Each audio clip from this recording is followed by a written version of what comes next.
నమస్కారం. మీరు చూస్తున్నారు ఆర్టీవీ హెల్త్. నేను సహస్ర. సీకేడి క్రానిక్ కిడ్నీ డిసీజ్ అంటే ఏమిటి? ఎవరెవరికి ఈ సీకేడి వస్తుంది? ఒకవేళ వచ్చిన తర్వాత ఎలాంటి జాగ్రత్తలు తీసుకోవాలి? ఇవి పూర్తిగా ఈరోజు ఈ వీడియోలో తెలుసుకునే ప్రయత్నం చేద్దాం. మరి వీటి గురించి పూర్తిగా ఎక్స్ప్లెయిన్ చేయడానికి ప్రస్తుతం మనతో పాటు ఉన్నారు డాక్టర్ సీరపాణి గారు, consultant nephrologist, Apollo hospital, Hyderabad. నమస్తే డాక్టర్. నమస్కారం అండి. డాక్టర్, అసలు కిడ్నీ సమస్యలు అనేవి చాలామందికి చిన్న స్టేజ్ నుంచి పెద్ద స్టేజ్ ఇలా డిఫరెంట్గా ఉంటుంటాయి కదా. సో కొందరికైతే సడన్గా వస్తాయి, కొందరికేమో తెలియదు అసలు ఏమవుతుందో అనేది.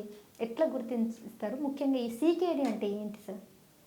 సో కిడ్నీ మన బాడీలో చాలా ఇంపార్టెంట్ ఫంక్షన్స్కి హెల్ప్ చేస్తుంది. అంటే మనం రోజువారీ తినే ఆహార పదార్థాలు, తర్వాత తాగే నీరు కానీ జ్యూసెస్ కానీ వీటన్నిటిని కలిపి బాడీ ప్రాసెస్ చేసిన తర్వాత కొన్ని చెడు పదార్థాల కింద మారుతుంది. దాన్ని టాక్సిన్స్ అంటారు.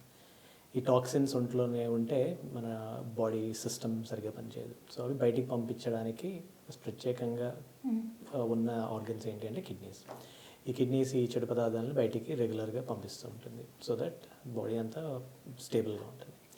ఎవరికైతే కిడ్నీ పనితీరు తగ్గుతుందో, అంటే మనము తిన్న ఫుడ్ కానీ వాటర్ కానీ దాన్ని రెగ్యులేట్ చేయలేకపోతే ఆ టాక్సిన్ మెటీరియల్ని, అది కిడ్నీ డిసీజ్ కింద మేనిఫెస్ట్ అవుతుంది అనమాట.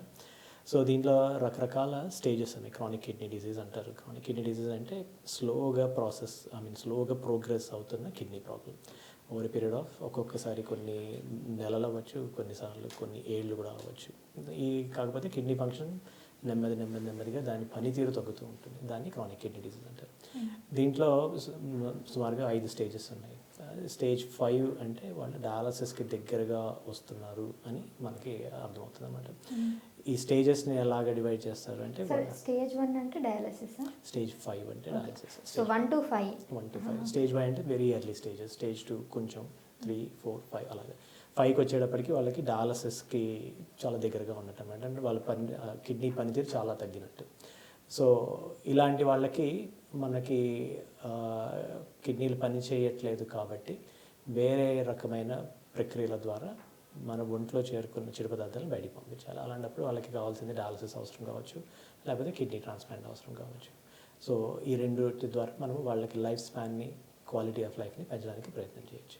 సార్, ఈ కిడ్నీ సమస్య కేవలం మన చెడు పదార్థాలు లేకపోతే టాక్సిక్ ఫుడ్ తీసుకోవడం వల్లనే వస్తాయంటారా? లేకపోతే వేరే ఆర్గన్ డ్యామేజ్ అవ్వడం వల్ల కూడా కిడ్నీ ఎఫెక్ట్ ఏమైనా అవుతుందంటారా? అంటే మన డెఫినెట్లీ తినే ఫుడ్కి ఆర్గన్ డిస్ఫంక్షన్, అంటే అది హార్ట్ అయినా అవ్వచ్చు, లివర్ అయినా అవ్వచ్చు, కిడ్నీ అయినా అవ్వచ్చు, వాటన్నిటికీ డెఫినెట్లీ సంబంధం ఉంటుంది. కానీ ఈ పర్టికులర్ ఫుడ్ తినడం వల్ల మాత్రమే కిడ్నీ ప్రాబ్లమ్స్ వస్తాయి, లేదు ఇది తినకపోతే కిడ్నీ ప్రాబ్లమ్స్ వస్తాయని అలాగే మనం ఎక్కడ మనకి చెప్పలేము. Majority of the patients CKD ఉన్న వాళ్ళకి చూస్తే మోస్ట్ కామన్ కాజ్ ఏంటి అంటే డయాబెటీస్. సో సుమారుగా ఉన్న ఒక 100 మంది సీకేడి పేషెంట్స్ చూసుకుంటే దాంట్లో 30 నుంచి 40 మందికి డయాబెటీస్ ఉంటుంది. సో డయాబెటీస్కి సంబంధించిన డైటరీస్ కావాల్సిన లైఫ్ స్టైల్ ఫాలో అవ్వకపోతే వాళ్ళకి రిస్క్ ఎక్కువ పెరుగుతుంది. ఎందుకంటే డయాబెటీస్ కంట్రోల్లో ఉండదు. డయాబెటీస్ కంట్రోల్లో లేనప్పుడు కిడ్నీ మీద ప్రభావం ఎక్కువ పడే అవకాశం ఉంటుంది. సో ప్రత్యేకంగా ఒక పర్టికులర్ డైట్ తినాలి తినకూడదు అని చెప్పడానికి లేదు.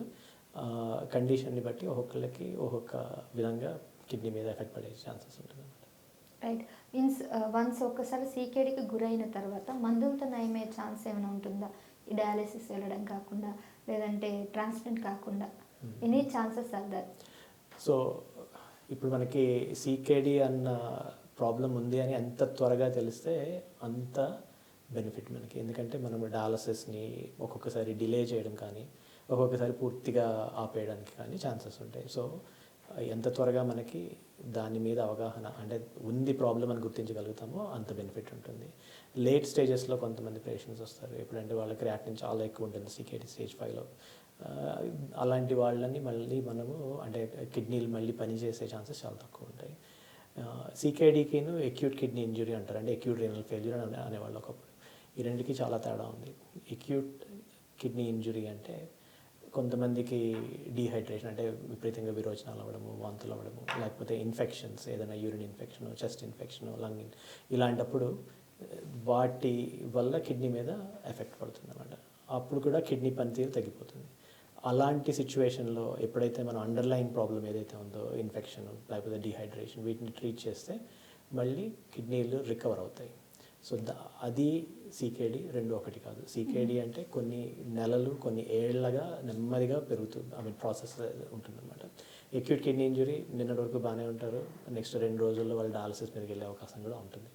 అలాంటి సిచ్యువేషన్లో జనరల్లీ దాన్ని రికవర్ చేసే ఛాన్సెస్ ఎక్కువ ఉంటాయి అన్నమాట. Right sir, thank you sir, చాలా ఇన్ఫర్మేటివ్ డీటెయిల్స్ని మాతో షేర్ చేసుకున్నందుకు thank you so much. Thank you. Local to global news at your finger tips. మీ చేతిలో ఒక ఆయుధం. Download R TV app. Media legend Ravi Prakash is back.